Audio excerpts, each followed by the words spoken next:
One of the images that has the most sculpted our imaginary is the rhino depicted, represented, drawn by Dürer. Let's go back. Do you remember St. Helena?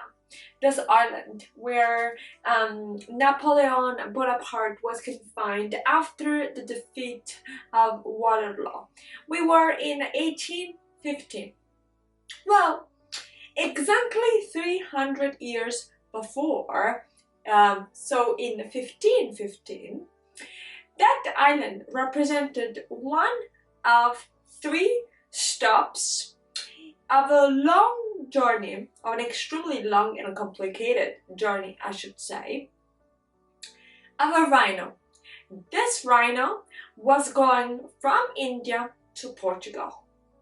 Hold on, back up. Why? Well, the rhino was part of an exchange of gifts between the Portuguese crown and the Indian crown, or one of the Sultan of India, because India at the time was very split. And it was the result of the Portuguese idea and sort of attempt to concretize their kingdom outside of Portugal itself.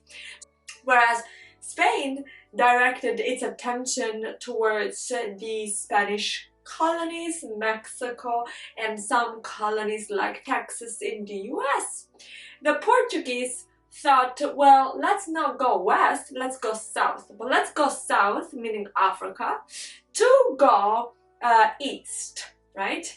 And east was basically already part of their commercial trade, right? It had been before that moment, but the way it had been was completely different, right? The way they would not cross the Mediterranean is because the Ottoman Empire was dominating that route, so the Portuguese can no longer compete with the Ottoman Empire. That's why they went to Africa, South Africa, and then they went towards India.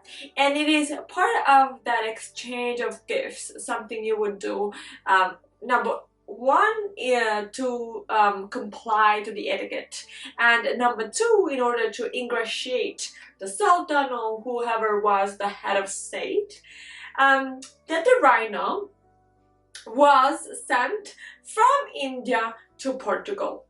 The rhino arrived there. Now, paradoxically, the story of this rhino is just so amazing. The rhino had to be sent to the Pope. But there was a storm and it was like put again on a little ship, right? The ship sailed. There was a storm nearby La Spezia, which is Italy, Liguria, and the rhino and the ship sank. Now, rhinos can swim, but this rhino was chained onto the deck, so the poor rhino ended up, after this long journey, drowning. Just so dramatic as a story.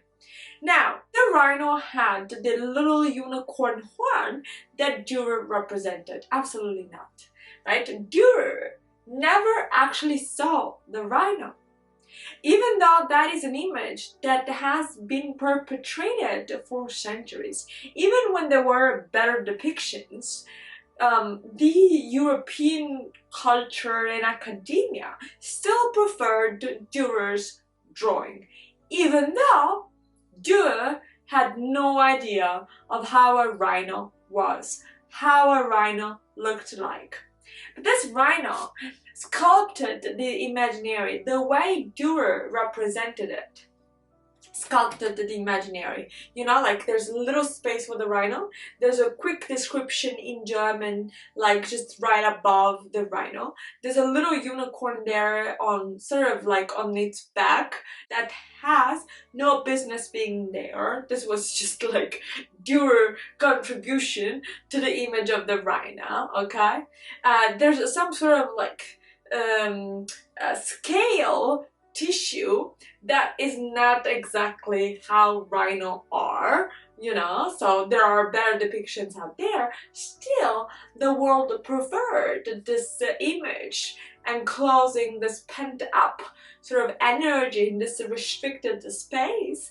The image, the drawing of Dürer, made by Dürer, of this rhino. And so that rhino really actually sculpted our imaginary of rhinos until we could actually see one, right? It is one of the most recurrent image. It is everywhere, like on t-shirts and apparel of sorts, right? And that is interesting. What does that picture represent actually? That should be the question. What is its meaning? Why it is like that? Why that image has been so popularized even way beyond us having different images, more accurate, more scientifically accurate than that? I'll leave the comment to you guys. So let us know, comment below, and if you have enjoyed this video, don't forget to like and subscribe. We'll talk next time. Bye.